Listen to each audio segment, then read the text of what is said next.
আগের মতোই একই ধরনের নির্বাচন ব্যবস্থা ধ্বংসের দিকে ঠেলে নিয়ে যাওয়া হবে। আমরা দেখেছি যে প্রক্রিয়ায় এই তত্ত্বাবধায়ক সরকারকে বাদ দেওয়া হয়েছিল এটি ছিল একটি কমপ্লিটলি পূর্ব পরিকল্পিত ডিজাইনের আলোকে, এবং তখনকার দিনের সংসদের যে কমিটি ছিল এই কমিটিও তত্ত্বাবধায়ক সরকার বাদ করতে চান নাই।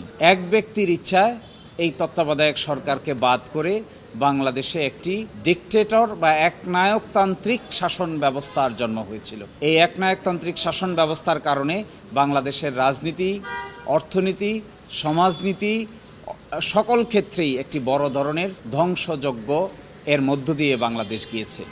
আবার আমরা এখন আলোচনা করে এটির প্রয়োজনীয়তা ফিল করছি যে যদি নির্বাচন ব্যবস্থাকে সঠিক নিয়মের উপর দাঁড় করাতে হয় তাহলে আমাদেরকে তত্ত্বাবধায়ক সরকারের যে ফর্মুলা আছে এই ফর্মুলার মধ্যেই যদি আমরা যেতে পারি এটিই হবে আমাদের জন্য জাতিগতভাবে সবচাইতে গ্রহণযোগ্য মাধ্যম। এই ক্ষেত্রে আমরা এটা বলেছি যে ইতোমধ্যে ঐকমত্য কমিশন এবং সংস্কার প্রক্রিয়ার মধ্যে তত্ত্বাবধায়ক সরকারের বিধান নিয়ে জুলাই চার্টারে একটি নতুন বিধান নিয়ে প্রস্তাব করা হয়েছে। আমরা এটা দেখিয়েছি আদালতকে যে আগামীতে আদালত যে আদেশেই পাস করেন না কেন এটি যেন জুলাই সনদের সাথে কিংবা তত্ত্বাবধায়ক সরকার নিয়ে জুলাই সনদের যে আলোচনা হয়েছে এর সঙ্গে কনফর্ম হয়, মিল রেখে হয়। অন্যথায় টোটাল রিফর্ম প্রক্রিয়াটা অনেকটাই নষ্ট হয়ে যেতে পারে, রিফর্ম প্রক্রিয়াটা অনেকটাই ক্ষতিগ্রস্ত হতে পারে। পদ্মা সেতু, মেট্রো রেল এবং এলিভেটেড এক্সপ্রেসওয়ে নির্মাণের গর্বিত অংশীদার বসুন্ধরা সিমেন্ট। এই জন্যই আজকে আমরা সাবমিশন রেখেছি যে তত্ত্বাবধায়ক সরকার বাতিল প্রক্রিয়াটা ছিল অবৈধ।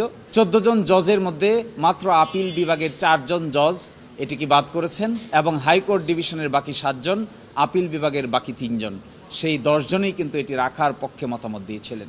আর আমি এটাও বলেছি তৎকালীন দিনে মাইনরিটি জাজ যারা ছিলেন 3 জন যে মতামত দিয়েছেন আজকে 11-12 বছর 14 বছর পরে এসে মনে হচ্ছে এটিই হলো সঠিক মতামত, মেজরিটি সঠিক মতামত না। এটিকে আইনের ভাষায় বলে প্রফেটিক ডিসেন্ট, অর্থাৎ যে মত পার্থক্য পরবর্তীতে সত্য প্রমাণিত হয় এটাকেই বলে প্রফেটিক ডিসেন্ট। আমরা এটাও বলেছি আদালতকে যে মাইনরিটির মতামতকে, অর্থাৎ অল্প সংখ্যক বিচারকরা যে মতামত প্রকাশ করেছিলেন এটাই আজকের দিনে সবচাইতে বেশি সত্য মনে হচ্ছে। এই জন্য এটাকে আমরা প্রফেটিক ডিসেন্ট বলতে চাই। আমরা প্রার্থনা করেছি, আমাদের সাবমিশন শেষ হয়নি এখনও, আমাদের সাবমিশন আগামী মঙ্গলবারে আবার হবে।